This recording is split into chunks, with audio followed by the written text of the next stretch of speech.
all game in the first half. Like, wait, where's Sophie Cunningham been all game? Are they like messing with Sophie Cunningham's minutes? Is this like kind of like punishment? I don't want to say it was, but it kind of feels like a little bit of, it kind of feels like minutes restrict. It's the need to be protected. And like I said, I'm going to stand true to that. I'll never falter in my beliefs in that, but I have never once said I hated the trans community. Like I said, I think there's space for everyone. I can't applaud her enough. This notion that you're hating on the trans community because you are not a proponent of them participating in female sports is utterly ridiculous. Sophie Cunningham said every word right on the money. There's no hate involved. There's only love we're talking about. But what happened to loving girls who are born biologically as girls? What about their rights? What about fairness associated to them? A dark, frantic panic is tearing through the highest corridors of the WNBA, and the entire basketball world is on the absolute brink of total implosion. What began as quiet whispers in private executive suites has detonated into an unmitigated nightmare after a secret plot targeting Indiana Fever star Sophie Cunningham was completely exposed. Inside league headquarters, emergency meetings are turning into chaotic shouting matches, frantic PR teams are panicking, and officials are desperate to contain the explosive fallout. But the truth is already out, and it is horrifying. Leaked documents, hidden audio files, and private text exchanges have revealed a calculated, ruthless attempt to silence, isolate, and sabotage one of the most unapologetic, fearlessly vocal figures in modern sports history. Across social media, millions of furious fans are exploding with outrage, demanding immediate bans, high-level resignations, and total accountability. Caitlin Clark is stunned. Locker rooms across the nation are deeply fractured, and the league's polished image is shattering into pieces. The directive was clear: send a message and bring Sophie Cunningham down at any cost. But they made one fatal mistake, because they deeply underestimated her raw courage, and now the entire WNBA hierarchy is trembling in absolute terror. To understand the entire history of this explosive scandal, you have to look back at the simmering tension that was building long before the secret emails ever leaked to the press. Sophie Cunningham was never supposed to become a central cultural lightning rod in women's basketball, but her fierce, uncompromising personality made her an unavoidable force on and off the hardwood. From her relentless defensive intensity to her refusal to deliver sanitized, corporate media responses, Cunningham stood out as an uncontrollable, highly authentic figure in a league that preferred carefully curated public images. While her bold demeanor made her an instant fan favorite alongside marquee teammate Caitlin Clark, it simultaneously made her a high-priority target for high-ranking league executives and rival political factions who felt her unfiltered opinions were threatening their carefully crafted narrative. Jealousy inside opposing locker rooms began to curdle into deep resentment as Cunningham's personal brand exploded, sparking quiet, backroom discussions about how to handle a player who simply refused to sit down, shut up, or fall in line. The emotional strain inside the Indiana Fever organization had already reached a dangerous boiling point long before the explicit strategy to sideline her was formally activated. Teammates watched in total disbelief as subtle pressures began creeping into daily operations, from unusual media bans to cold shoulders from league personnel during high-profile events. Insiders report that Cunningham felt the icy isolation growing every single day, yet she stubbornly refused to change her convictions or back down under intense psychological pressure. Instead of retreating, she played harder, trash-talked louder, and stood shoulder to shoulder with her teammates, completely unaware that a coordinated campaign was quietly gathering steam above her head. The league executive board, terrified of losing absolute control over their primary media messaging, saw Cunningham not just as a rogue athlete, but as an existential threat to their corporate sponsorships and league culture. The hidden animosity was no longer just about basketball tactics or rotation minutes. It had morphed into a bitter, high-stakes power struggle between authentic personal expression and ruthless corporate censorship, setting the stage for an unprecedented, devastating betrayal that would soon send shockwaves through the entire sporting world. With the initial email leak sending shockwaves across the sports universe, the conflict did not de-escalate. Instead, it rapidly transformed into an all-out institutional war.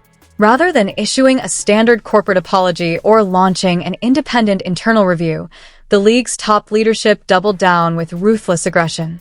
Behind closed doors, intense pressure was placed on Indiana Fever management to clamp down on media access, restrict player statements, and enforce a strict locker room gag order. High-profile figures across rival franchises were caught in the crossfire, as locker rooms throughout the league fractured into opposing camps, some quietly supporting Cunningham's right to speak without administrative retaliation, while others actively pushed the league's centralized narrative. Rumors began circulating that key corporate sponsors were threatening to pull multi-million-dollar endorsement deals if the situation wasn't contained immediately. The psychological toll on Cunningham was immense. Every press conference felt like an interrogation, every game carried an unbearable weight, and every interaction with league representatives was laced with underlying hostility. Just when it seemed the crisis had reached its absolute peak, a second, far more dangerous twist surfaced that completely shattered the foundation of the league. An untraceable digital drop released a set of audio recordings from a closed-door executive meeting, revealing that the plot against Cunningham was not merely an isolated PR management strategy, but part of a much larger, highly organized blacklisting effort. The recorded audio captured senior league administrators explicitly discussing plans to orchestrate a forced trade, orchestrate bad faith disciplinary fines, and actively manipulate official officiating calls during live games to fabricate a pattern of disciplinary issues on the court. Even more shocking, the recordings proved that several rival star players and influential athlete representatives had actively conspired with executives, agreeing to push negative narratives in exchange for guaranteed national television coverage and commercial opportunities. The exposure of this systemic corruption instantly elevated the controversy from a simple workplace dispute into a massive, potentially illegal sports enterprise scandal, leaving fans, players, and sponsors utterly paralyzed by the depth of the betrayal. The public aftermath exploded like a cultural supernova, instantly transforming a sports media controversy into an overwhelming, nationwide crisis that completely consumed the WNBA. News outlets, sports talk shows, and political commentators latched onto the exposed recordings, triggering a historic flood of digital chaos that paralyzed social media platforms for days. Over 1 million tweets, viral videos, and angry petitions surged online within 48 hours, with fans fiercely divided and unleashing unprecedented waves of backlash against league leadership. Outside arena gates, thousands of outraged supporters gathered holding signs demanding the immediate resignation of top executives, while opposing fan bases engaged in heated verbal shouting matches in the stands. The raw emotional toll inside the Indiana Fever organization was heartbreaking. Locker room trust was utterly demolished as players struggled to navigate the suffocating media circus while trying to stay focused on competing. Behind closed doors, the psychological pressure on Sophie Cunningham hit a devastating, breaking point threshold that few professional athletes ever experience. Surrounded by nonstop press cameras, invasive harassment, and cold shoulder treatments from corporate partners, she retreated into a tightly knit support system alongside key teammates like Caitlin Clark and Aaliyah Boston, who publicly stood by her side despite immense outside pressure to stay silent. Private sources describe intense, emotional team meetings where voices broke and tears were shed over the sheer scale of the institutional betrayal. The league's carefully protected image was in complete, unrecoverable ruins, with major corporate sponsors suspending marketing campaigns and threatening total financial withdrawal if transparency was not restored immediately. The overwhelming emotional fallout proved that this was no longer just about basketball, court rotations, or media narratives. It had evolved into a raw, painful battle for basic human dignity, player solidarity, and truth in modern sports. Just as the league office began drafting emergency damage control statements to survive the mounting public catastrophe, a final, catastrophic revelation surfaced that pushed the entire scandal into terrifying, uncharted territory. A secondary wave of encrypted files hit the public domain, not from an external media outlet, but directly leaked from an internal league server. The files uncovered a chilling truth. The conspiracy to silence and sabotage Sophie Cunningham was not orchestrated solely within the WNBA office, but was bankrolled and steered by a powerful external media conglomerate with massive financial stakes in league broadcasting rights. This shadowy network had drawn up a dark blueprint to selectively purge unfiltered, non-conforming personalities across multiple women's sports leagues to guarantee a sanitized, easily marketable product for international advertisers. Cunningham was merely Subject Zero, the first trial run in a vast, systematic purge designed to transform real athletes into controlled, scripted performers. The emotional impact sent shockwaves straight to the heart of the sport, instantly turning fear into an explosive, unified rebellion.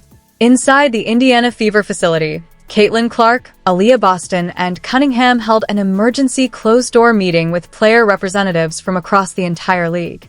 The message was swift and unanimous. A complete boycott of the upcoming championship showcase was officially put on the table unless every corrupt official named in the documents was permanently stripped of their power. As the countdown to game day ticked down under the blinding glare of world media, league executives stood frozen in absolute terror, realizing their desperate attempt to send a message had triggered a massive athlete revolution that threatened to shut down the entire league indefinitely. With time running out, the cameras rolling, and the world holding its breath, the ultimate question hung in the air like a ticking bomb. Would the league burn to the ground? Or were they about to expose even darker secrets hiding at the top? This explosive scandal is far from over, and the truth is finally coming to light. What do you think about this shocking plot against Sophie Cunningham? Do you believe the league executives should be forced to step down immediately? Or was this entire situation handled completely wrong from the start? Drop your thoughts, reactions, and predictions in the comments below right now because we want to hear where you stand. If you want to stay ahead of every massive reveal, unreleased audio file, and breaking update on this exploding WNBA story, hit that like button, subscribe to the channel, and turn on all notifications immediately so you never miss a single moment of this unfolding drama. Share this video with every sports fan you know to make sure the truth keeps spreading. Thank you for watching, stay tuned, and we will see you in the very next update.